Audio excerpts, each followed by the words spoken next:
있지만 하나님의 말씀을 듣고 하루를 시작한다는 것보다도 행복하지는 못할 것입니다. 오늘 저 대문에 들어오면서부터 우리 주차팀들이 찬바람 속에서 우리를 맞아주었고, 조금 더 들어서 안내 팀들이 우리를 맞아주었고, 조금 더 깊이 들어와서는 우리 찬양팀들이 이 아침에 또 우리의 찬양에 힘을 넣어주고 영감을 불어넣어 주었습니다. 사역자들이, 장로님들이, 안수집사님들이, 내일은 권사님들이, 그 다음에 청년들이 이렇게 공동체의 예배를 위하여 섬겨주시는 모습을 볼 때 우리가 정말 건강한 교회다, 이런 생각을 하게 됩니다. 어제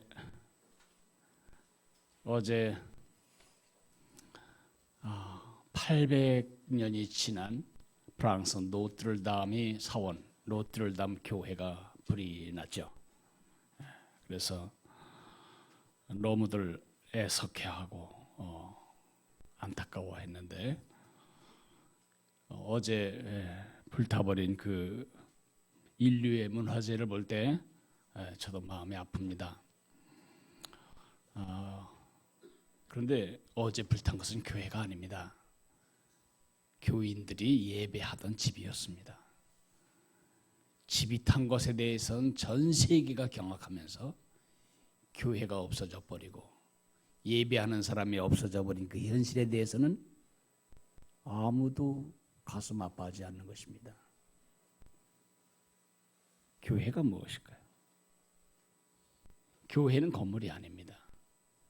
우리 세대로 교회는 세대로 교회라고 이름할 만한 예배당이 없습니다. 우린 여전히 학교와 여러 가지 불편들을 서로 감수해가며 이렇게 학교에서 모이고 있잖아요. 그러나 우리 교회입니다. 건물이 교회가 아닙니다. 사람이 교회입니다. 여러분이 교회고 내가 교회고 우리가 교회죠. 네. 오늘은 교회 안에 속한 우리가 어떻게 교회와 관련되어야 하는가, 이 교회가 다른 교회와, 내 교회가 나인 교회가 너인 교회와 어떻게 관계해야 하는가에 대해서 말씀을 듣도록 하겠습니다. 로마서 12장 9절에서 13절까지입니다. 로마서 9장 12장 9절부터 13절까지 257페이지쯤에 로마서 12장 9절이 있습니다. 찾으셨으면 저하고 같이 읽도록 하겠습니다. 사랑에는 거짓이 없나니 악을 미워하고 선에 속하라. 형제를 사랑하여 서로 우애하고 존경하기를 서로 먼저 하며 부지런하여 게으르지 말고 열심을 품고 주를 섬기라. 소망 중에 즐거워하며 환난 중에 참으며 기도에 항상 힘쓰며 성도들의 쓸 것을 공급하며 손대접하기를 힘쓰라. 아멘. 우리의 육체의 생명을 위협하는 병들이 아주 많이 있습니다. 아마 여러분 보고 정리해놓고 쓰라 그래도 누구든지 10가지 이상을 쓸 수 있을 것입니다. 우리는 그 병을 익숙하게 잘 알고 있고 그 질병들을 통과해 왔고 또 앞으로 그 질병들을 또 통과해 나갈 것입니다. 그러나 우리 육체의 몸의 생명을 위협하는 모든 종류의 질병들을 두 범주로 나누자면, 하나는 불기능하는 병입니다. 불기능적 병입니다. 기능하지 않기 때문에 병원에 가는 것입니다. 저는 어느 날인가부터 왼쪽 눈에서 코로 연결되는 눈물관이 막혔어요. 그래서 아주 기쁘게 우는데도 이쪽에서 눈물이 계속 흐르는 것입니다. 제가 웃는데 여기서 눈물이 계속 흐르는 것입니다. 원래 눈물이 나오면 그 관을 통해서 이 코로에서 넘어가야 되는데 그게 막힌 거죠. 이제는 뭐 그나마도 눈물이 많이 안 나오는지 이제 심하지 않아서 그냥 수술을 안 하는데 그런 것은 불기능적인 병이다 이렇게 나눌 수 있습니다. 여러분 중에도 몸에 지체는 있는데 작동하지 않는 부분이 있죠. 그건 불기능이에요. 그것이 심할 때는 반드시 병원에 가서 기능하도록 하든지 아니면 제거해 버려야 됩니다. 그죠? 다리가 있는데 작동하지 않으면 그 불기능적인 것입니다. 장애입니다. 귀가 있긴 한데 안 들려. 그건 장애죠. 장애. 그러나 또 하나 병이 있는데 불기능의 병보다 더 심각한 것은 역기능의 병입니다. 역기능. 열심히 우리 몸 안에서 일하는데 몸을 살리기 위해서 일하는 게 아니고 몸을 죽이기 위해서 일하는 세포들이 있습니다. 그것은 소위 요즘 말하는 암이죠. 암. 우리는 그리스도에게 속해 있고 그리스도의 교회에 속해 있는 사람들입니다. 그리스도의 몸된 교회의 한 부분으로서 불기능의 병도 교회를 병들게 합니다. 어떤 통계에 보니까 미국의 대형 교회들의 80%는 불기능한다고 해요. 20%가 교회를 끌고 간다고 해요. 아무리 교회가 커도 그건 병든 교회입니다. 제 몸에 80%가 일 안 하고 20%가 살아있어서 제가 지금 살아있다면 여러분은 저를 보고 장애인이라고 부를 것입니다. 우리 교회는 얼마나 될까 생각할 때 우리 교회 회원교인들은 지금 어디선가 무슨 일을 하고 있습니다. 그런 점에서 회원교인 제도는 굉장히 중요하다 생각이 듭니다. 그러나 불기능의 병보다 더 심각한 것은 역기능의 병입니다. 교인으로서 일을 열심히 하는데 교회를 해치는 것입니다. 그럴 수가 있냐? 얼마든지. 한 교회 역사가가 교회의 역사를 면밀히 연구한 결과 이런 말을 했습니다. 교회 역사는 핍박자들을 통해서가 아니라 교회 안에 수많은 봉사자들이 남긴 상처로 얼룩져 있다. 중세교회를 망친 사람들은 누구이죠? 일생을 성직자로 헌신한 사람들이었습니다. 그 추기경들이, 그 사제들이 사람들 머리 꼭대기에 서서 교회를 위해 헌신하도록 사람들을 노예화하고 하나님의 말씀을 가르치지 않고 자기들을 통해서 천국 갈 수 있는 것처럼 가르치며 교회를 병들게 했습니다. 개혁교회에서는 그렇지 않은가? 왜 안 그러겠어요? 여러분과 내가 불기능적인 지체 아니고 역기능적인 지체 아니고 순기능적인 지체가 되기 위해서는 어떻게 되는가? 그것에 대한 대답이 우리가 읽은 9절에서 13절에 나와 있습니다. 네 가지를 말씀드립니다. 첫째는 안적으로 거짓 없는 사랑을 해야 한다. 여러분 내면으로 거짓 없는 사랑을 해야 한다. 9절을 같이 읽습니다. 사랑에는 거짓이 없나니 악을 미워하고 선에 속하라. 사랑이란 말이 홍수처럼 많아요.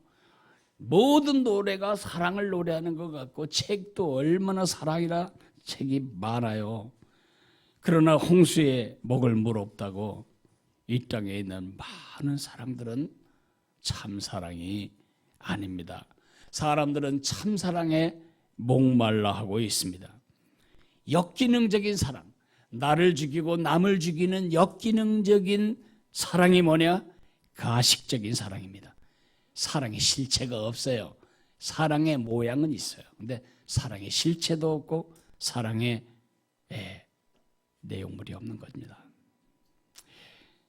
안토니오라고 하는 한 사람이 있었는데요. 대단한 사람이에요.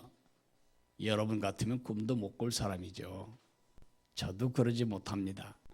이 안토니오는 20년 동안 단 하루도 빼놓지 않고 매일매일 아내를 위해 사랑의 시를 썼습니다. 미치지 않고 이렇게 하겠어요? 확실히 아내에게 미쳤네요. 그 20년 후에 어떤 결과가 오게 되었을까요? 이혼하게 되었습니다.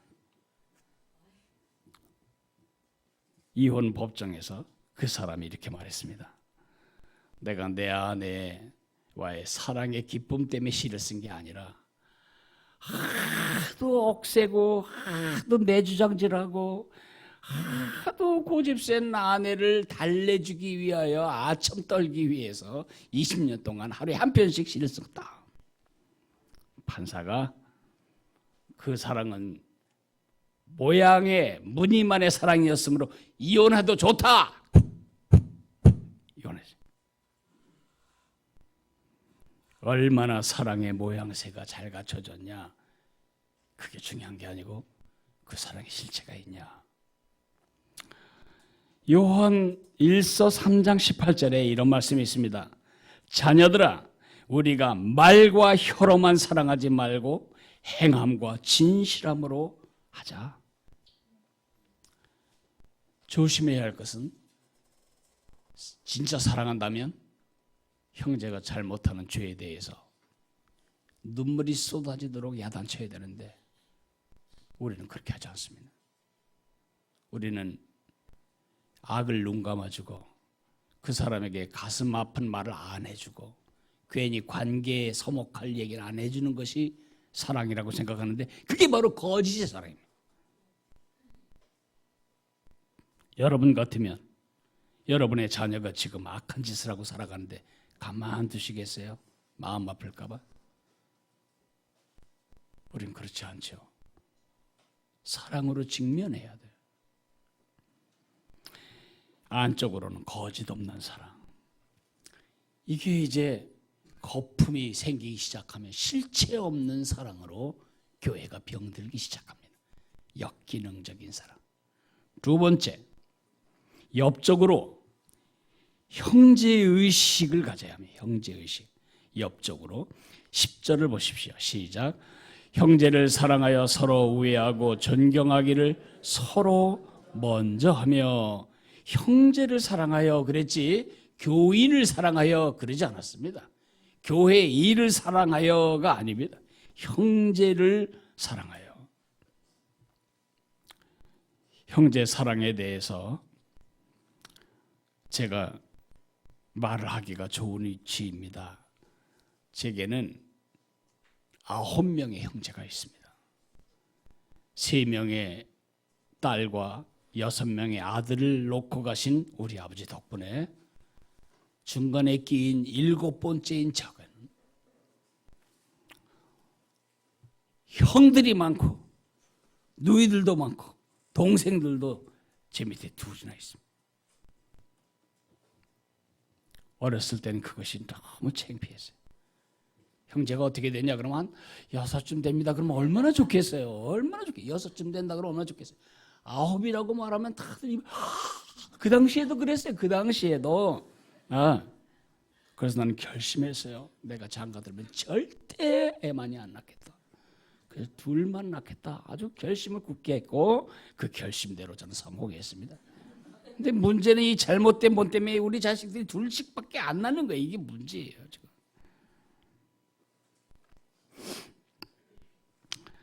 여러 형제들 틈에 살아가면서 별 인간이 다 있어요. 6 인간들을 하나하나 나열하면 정말 다양해요. 어떤 인간은 눈치가 없어. 어떤 인간은 얼마나 고집이 센지 다 자기가 생각한 대로 돼야 돼.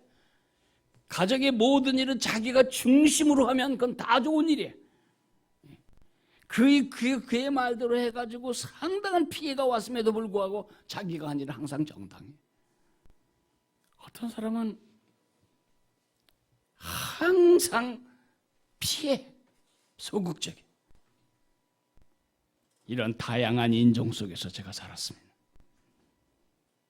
그래도 제가 단 한 번도 그들 중에 누구를 바깥에 나가서 욕하거나 비난하거나 아니면은 경찰서에 가서 고발을 하거나 나를 때렸다고 내가 검찰에 투서하거나 그런 적이 없어요. 성질이 까다로운 형,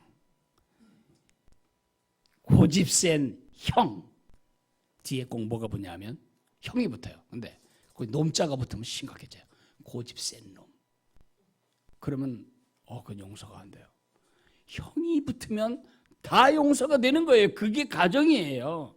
그게 가족이죠.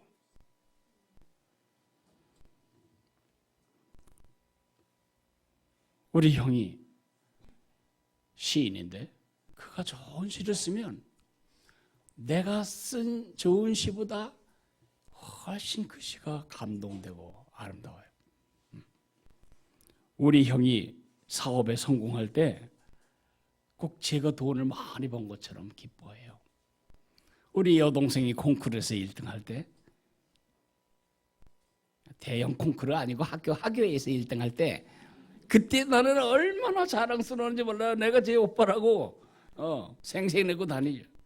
그게 가족이고 형제예요. 그런데 역기능적인 형제의식이 뭔지 아십니까? 이런 겁니다. 10절을 형제를 사랑하여 서로 우애하고 존경하기를 서로 먼저 하며 서로 우애하고 서로 먼저 하며 존경하기를 서로 먼저 하며 그 말을 J.B. 필립스 목사님은 이렇게 번역합니다. A willingness to let other men have the credit. 쉽게 말하면 이겁니다. 다른 사람이 영광을 차지하도록 해라. 내가 수고했는데 다른 사람이 영광을 차지하면 우리 승질나요. 그죠? 아니, 재주는 곰이 넘고 돈은 중국 사람이 가져간다? 그런 생각이 우리 속에 충만히 있어요. 내가 드러나고 내가 인정받고 내가 박수받고 내가 칭송받는 일에 우리는 아주 거지 같은 갈급함이 있어요. 여러분 집안에 누가 그러죠? 막내 아들이 그렇게 하면 대학생 딸은 그런 거 안 합니다. 엄마, 내가 오늘 설거지도 해놨고 밥도 해놨고 내가 반찬도 했고 그러면서 그러므로 나한테 절해. 그런 대학생 딸은 없습니다. 그 초등학교 다니는 막내가 꼭 아버지 구두 똑바로 해놨으니까 500원. 또 뭐 오늘 내가 컴퓨터 게임 1시간밖에 안 했으니까 1,000원. 그따위 생각하는 사람은 가정에서 제일 유치한 사람이에요. 오늘 존경하기를 먼저 하라는 뜻은 뭐냐면 내 수고로 누가 영광을 가두는지 난 상관없다.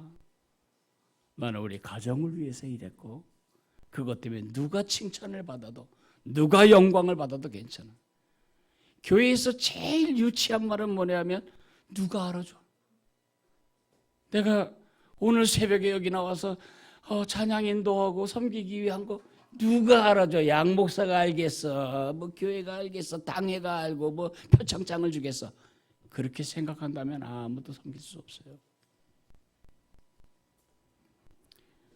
우리의 아주 육적인 근성 중에 하나는 뭐냐면 은근한 욕심, 은근한 기대, 은근한 갈망은 칭찬, 인정, 박수를 내게로 돌아오게 하는 것입니다. 실제로 내가 하지 않은 일인데도 그것이 내게 돌아오게 그 끝을 내 쪽으로 고부리고 싶은 육적인 기질이 우리에게 다 있다는 것을 절대로 잊지 마세요. 누구도 예외가 없어요. 그것은 하나님께 돌아갈 영광을 횡령하는 것입니다. 이 일로 말미암아 영광이 누구에게로 돌아가든 그것은 내가 하나님을 위해서 한 일이다. 그걸로 끝내야지. 그 결과가 어떻게 되는가, 내 명예와 내 자존심에 어떻게 작동되는가를 계산하면 우리는 막내 아들 같은 유치한 세포로 평생 남게 됩니다. 세 번째, 위쪽으로 11절 12절입니다. 같이 읽습니다. 부지런하여 게으르지 말고 열심을 품고 주를 섬기라. 소망 중에 즐거워하며 환난 중에 참으며 기도에 항상 힘쓰며. 제가 지금까지 말한 두 가지만 해도 우리 힘으로 할 수 없어요. 우린 다 생색내는 거 좋아해요.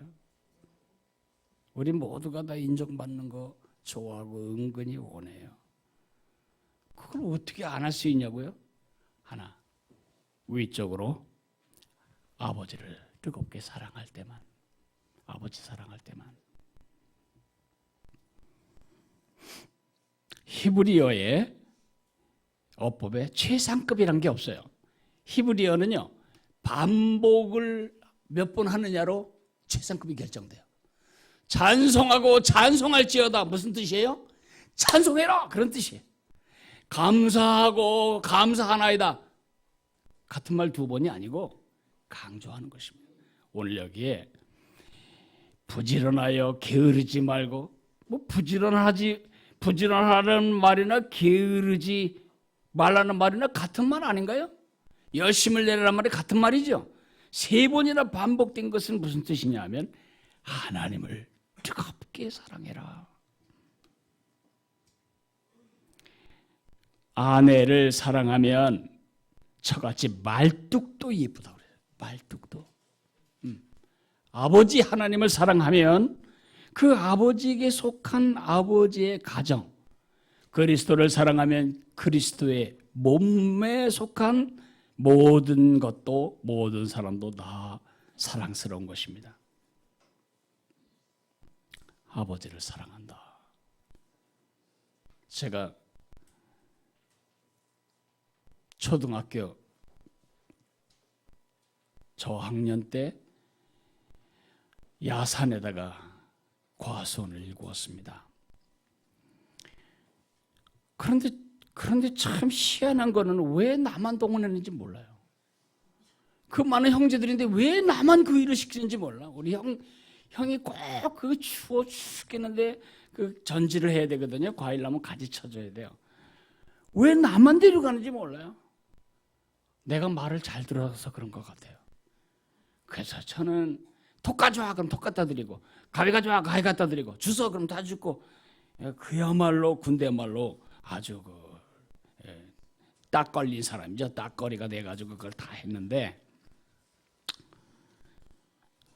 이제 우리 그걸 해주시던 형님이 인천으로 전근을 가시게 되었어요. 과일 나무는 다 널브러지고 아무도 할 사람이 없어요. 누가 했겠어요? 제가 했어요. 중학교 3년, 고등학교 3년, 서울 고등학교 다니면서 방학 때마다 그걸 했어요. 하면 이 손가락 관절이 이렇게 다 붙어요. 이게 이렇게 돼요. 관절이 다 이렇게 붙어, 이렇게 모아가지고 이렇게 붙어. 손이 못 자랐잖아요. 자리 몽땅한데 이게 농사꾼 손이잖아요. 제 손이요. 악수해 보시면 알 거예요. 제가 얼마나 이게 힘이 센지. 이 겨우 내내 그렇게 6년을 대학생 때서 안 했어요. 망가지든 말든 안 했어요. 우리 아버지가 돌아가셨기 때문에. 그럼 그 전에 뭐냐? 우리 아버지 살아계셨기 때문에. 우리 형을 보고 내가 한 게 아니에요. 우리 아버지 보고 했어요. 아버지가 기뻐하시고 근심하지 않으시니까. 아버지 사랑하면 관절이 다 붙도록 전지를 해도 힘들지 않아요. 그 추운 겨울에 혼자 가서 그걸 수백 그루의 나무를 다 전지하고 그리고 이제 서울로 올라오죠. 아버지를 사랑하면 안 추워요. 할 수 있어요. 우리 하나님을 사랑하면 우리 거짓 없이 사랑할 수 있고 생색내지 않고 나에게 박수 쳐주지 않아도 우리 할 수 있어요. 내가 일할 여건과 조건이 맞아서 제가 일하는 거 아니에요. 여러분들 때문에 지금 이 새벽에 있지도 않아요. 솔직히 말해서는. 아버지 때문에 저는 이 자리에 서야 하고 아버지 때문에 매일 하는 새벽 기도인데도 왜 그렇게 잠이 자꾸 깨는지, 요 새벽 기도 인도할 동안 하루에 3번 밤에 깨는 것 같아요. 깨보면 11시 반, 깨보면 2시 반. 왜 이렇게 긴장하죠? 아버지의 뜻이 바로 전달돼야 하는 이 부담감 때문에. 그러니까 위적으로 아버지를 뜨겁게 사랑해야 그 뜨거운 물이 작동을 해서 끌어넘친다는 거죠. 미지근한 그런 신앙이 역기능 신앙입니다. 여러분이 나 뭐 미지근하게 신사적으로 예수 믿지, 그게 교회를 망치는 역기능입니다. 마지막, 바깥적으로 서로 대접하라고 말합니다. 13절을 읽습니다. 성도들의 쓸 것을 공급하며 손대접하기를 힘쓰라. 여러분, 제가 자주 이런 말씀을 드리는데요. 처녀 아이들이 대학생이 되어서 이렇게 쭉 제가 보면 남자친구 생긴 거 금방 저는 감지해요. 촉이 좋아서가 아니에요. 사랑은 들키지 않을 수가 없어요. 여러분이 뭘 사랑하는지도 들킬 수 없어요. 여러분 가족들은 다 알아. 여러분의 사랑의 1번지가 술인지 돈인지 쾌락인지 명예인지 여러분 가족들은 다 알아요. 내가 뭘 사랑하는지는 다 들키게 되어 있어요. 드러나게 되어 있다고요. 왠지 어느 날부터 옷매무새가 달라지고 립스틱이 어울려지기 시작하고 외모에 신경 많이 쓰고 지금 누군가가 좋아지고 있는 겁니다. 하나님을 사랑하는 참사랑도 반드시 바깥으로 드러나게 돼 있는데, 바깥으로 드러나게 되는 증거 중에 하나가 뭐냐면 서로를 대접하는 것입니다. 제가 초등학교를 졸업 맡을 그때까지도 시골 사람 하나가 이제 서울에 이사하잖아요. 저희 큰댁이 제 초등학생 때 서울로 이사를 했어요. 자, 서울에 그 코딱지만한 집, 지금 생각하면 뭐 20평도 안 되는 그 조그만 집인데 친척이 오면 다 그 집에 가서 사는 거예요. 물론 저도 뭐 틈틈이 올라가면 그 집에 잤어요. 근데 친척만 와서 자면 괜찮아. 누가 오죠? 온 동네 사람들이 온 동네 사람들이 오는, 온 동네 사람들이. 그래도 그때 사람들은 나가세요. 우린 밥 없어요. 그렇게 하지 않았어요. 그냥 속으로는 아주 싫지만은 다 밥 먹여주고 채워주고 그냥 그렇게 살았어요.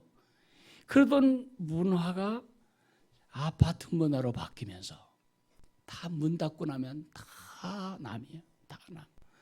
내 문 닫고 나면 엄마도 남이고, 내 방 문 닫고 나면 딸도 남이야. 내 아파트 문 닫고 나면 다 남이야. 이런 세상의 문화가 우리 속에 오면서부터 우리가 잃어버린 기술이 뭐냐 하면 서로를 대접하는 기술을 잊어버렸어요. 팔면 20-30억이나 나가는 비싼 집을 사가지고 단 한 번도 다른 사람을 초청해서 대접한 적도 없고, 그렇다면 그 집은 정말 썩은 집이네. 그 비싼 집을. 그렇게 문을 열라고 해도 성도들이 문을 안 열어요. 예전에는 목사님들이 왜 비난받아요? 신방 안 온다고 비난받았어요. 왜 우리 목사님 게을러 빠져가지고 신방 안 오는지 몰라? 지금 반대예요. 신방 간다 그러면 목사님 왜요? 제가 뭐 잘못한 거 있어요? 죄 지은 거 있어요? 뭐 검사할 일 있어요? 그래서 신방 한다 그러면 며칠 전부터 잠도 못 자고 그 청소하느라고 애쓰고, 어떤 사람은 일주일 동안 청소했다고 내게 고백했어요. 얼마나 손대접이 안 돼 있으면 사람의 의비에서 오는 게 그렇게 힘든 일이 되었을까요? 예전에는 엄마 그러고 애들 10명 데리고 와도 괜찮았어요.